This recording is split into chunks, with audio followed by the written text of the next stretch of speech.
Hey folks. Okay, I'm going to try and get in the habit of using this streaming facility here as I go through this interesting time. So, as many of you know, if you saw my last video, I'm going to go live in Argentina for 3 months from November 1st to the end of January.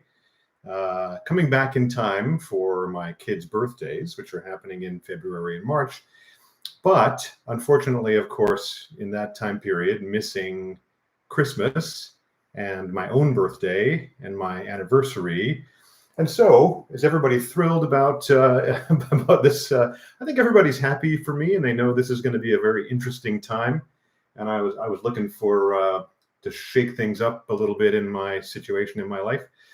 But no, they're not exactly thrilled that I'm my kids particularly. So they kind of do the math and figure out, hey, wait a minute, you're going to be gone for Christmas. That is true.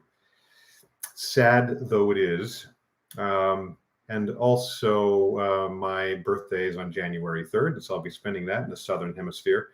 Also, I happen to have met my lady friend on January 3rd of 2020. And so our anniversary is there. Although, because we didn't want it to coincide, we actually tend to make a bigger deal of the 0.5 anniversaries, right? So 6 month, 18 month, 2.5 years. So we're coming up on 4 years for those of you who can do that math. So from one of the nice things is it looks like we can get her to come visit. She's keen to come, always wanted to see Buenos Aires. And did I say I have a nice spot picked out in Palermo, which is big enough for two. So hopefully she's going to be coming to see me. We need to make the flights work, and they're pretty brutal flights for those who are used to traveling within Europe or within North America. This is like, it's a full day of flying. The Southern Hemisphere might not look too big, but it's super big. It's really big. Even getting from Argentina to driving to the other side of Argentina, around from, say, Buenos Aires to Mendoza is 12 hours or something, 14 hours of driving. So it's a lot. Anyway, where were we? So yeah, children are not super happy that I'm going to be missing Christmas. And I get it. I'm actually not super happy about it either. It's funny about the two kids, actually. I have two boys. They're older, teenaged and north of that.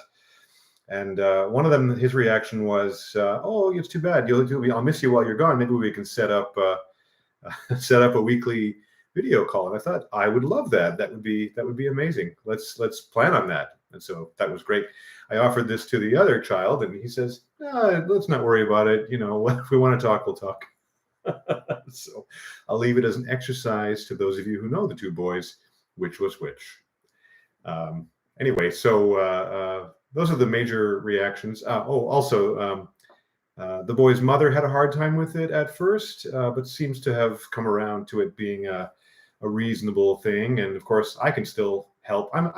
I think of myself as being a fairly engaged parent at various levels, even though one of my kids is solidly an adult and the other one is on his way real soon to being so.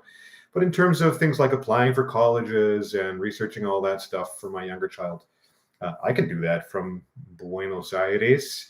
It's got fantastic internet, and the time zone's not all that different. It's not like I'm in Singapore. Anyway, okay, next topic. My parents felt like, isn't it kind of dangerous to go to South America? And I'm like, well, you might be thinking of Brazil. But because Buenos Aires is apparently quite safe, one of the safest big cities in South America. Anyway, if that's a low bar, okay, fair enough. But really not doing too bad, in spite of the fact that economically they're pretty screwed up at the moment. They have inflation like 124% or something, last time I checked. So the Argentinian peso is really poor. And in fact, they're having political things going on because they've been a left-leaning country for a long time.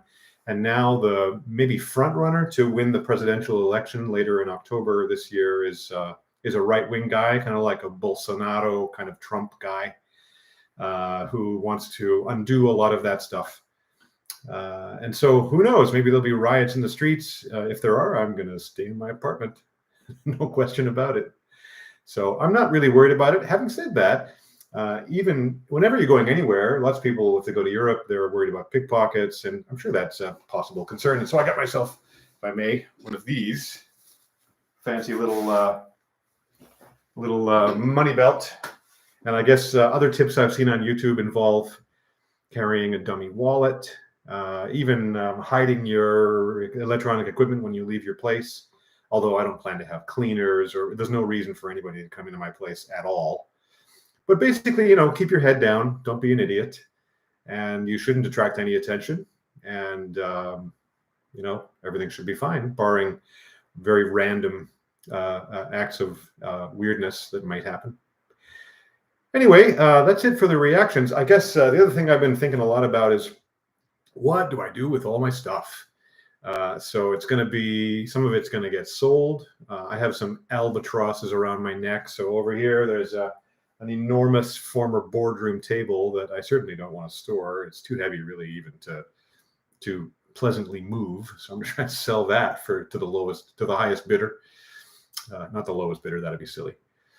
Some of the bigger furniture, I'll probably get rid of that.